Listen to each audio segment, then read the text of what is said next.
Guys, আজকে আমাদের মাঠে ফুটবল খেলার মাঝখানে হনুমান কোথা থেকে চলে আসলো। তো আজকে আমাদের মাঠে 5 জানুয়ারি উপলক্ষে একটা ফুটবল টুর্নামেন্ট দেওয়া হয়েছিল।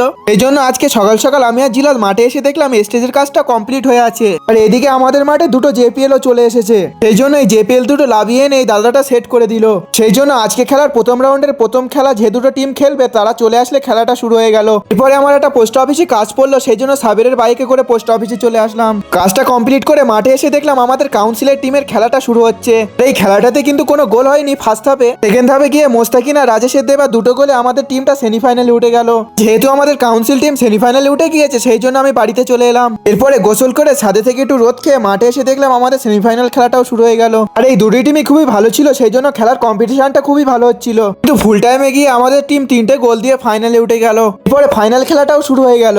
এই খেলাটায় কোনো টিম গোল না দিতে পারায় খেলাটা সরাসরি টাইপিকারে চলে গেল। টাইপিকার শুট আউটে গিয়ে যেহেতু স্কোর সমান সমান হয়ে গিয়েছে, সেই জন্য টসের মাধ্যমে আজকে আমরা রানার্স হলাম। এরপরে আমরা যখন রানার্স প্রাইজটা নেই, তখনই দেখে আমাদের পিছনে হনুমান কোথা থেকে চলে এসেছে। আমি একটু হনুমানের সাথে পাগনামি করতে গিয়েছি, মালটা আমাকে তাড়া করলো। তো আমি এখন হনুমানের তাড়া খেতে খেতে বাড়ি যাই। তোমরা ততক্ষণে আমার চ্যানেলটাকে সাবস্ক্রাইব করে দাও।